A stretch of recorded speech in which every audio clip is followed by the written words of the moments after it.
So let's go back to our store. Where is our store? Okay, so let's go back to our store provider again. So as you can see in our store provider, I am calling it a similar async function that is verify user. If I go to our verify user, it is giving it the name of the type of the async function, and we have a async function that has data thunk API, and we have our we are trying to make a API call with exosinstance that is user.verify, right? So as we can see in our async function, similar to the test we created, I'm making a API call without any information. I'm just saying post user.verify. So how is the backend going to verify all of this if I'm not sending any data? We already set up the data in our exist instance, right? So the backend will have access to the authorization headers.authorization and the token, and they can verify the user. And after the user verification is complete, I am sending the thunk API.dispatch and set authenticated as true. As I said earlier, the thunk API has access to your store. It has multiple properties. It can dispatch an action. It can reject it with a value. So why am I dispatching it from here, async thunk function, instead of sending the data? As if I go to the set authentication slice,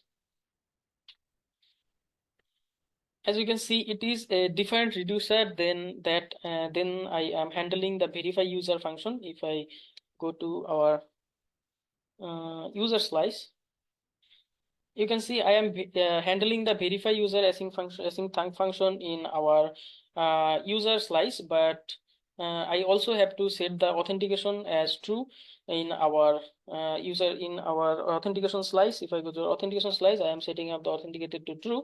So that means this function is making another dispatching another action to our auth slice that will set our is authentication to true.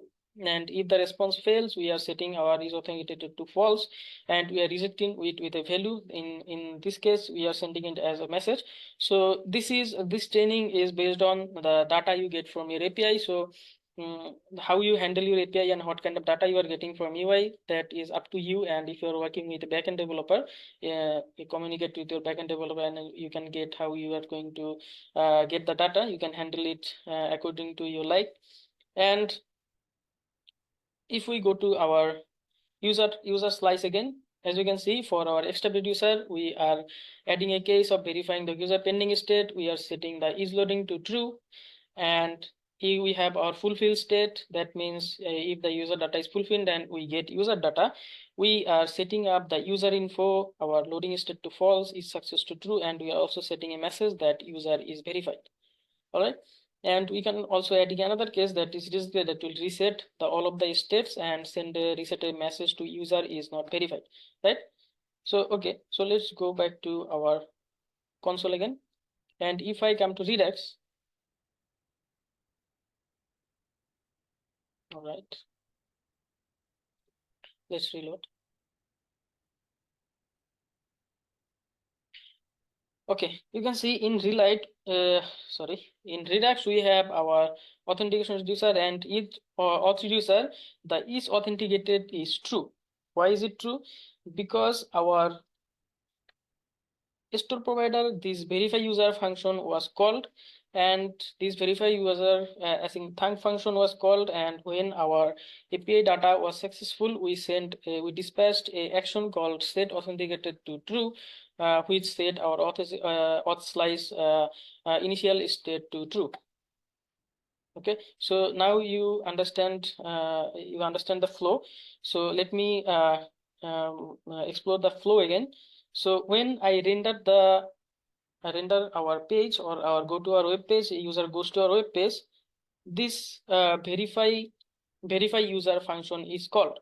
So what this verify user function does, if we go to our verify user, it makes a API call with our Axios instance.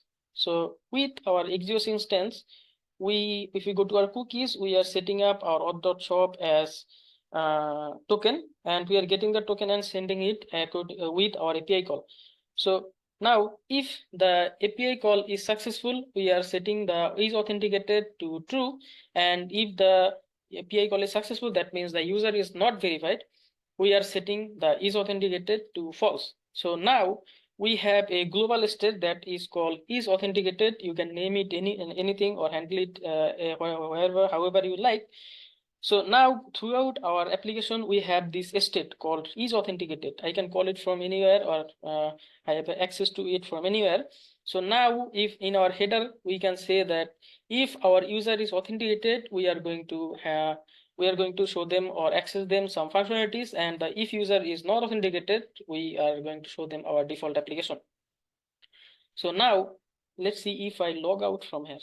Okay, as you can see, our is authenticated state is set to false. Now that we know that user is not logged in, if we go to our application, we do not have that cookie anymore. So the user is not logged in. So I hope now you understand the flow. If you find it complex, you will get it eventually. And when you practice your project, you can come to this video and you can practice it with me. So for now, let's just observe and try to understand. If you do not understand in the first go, it is okay. You can take your time.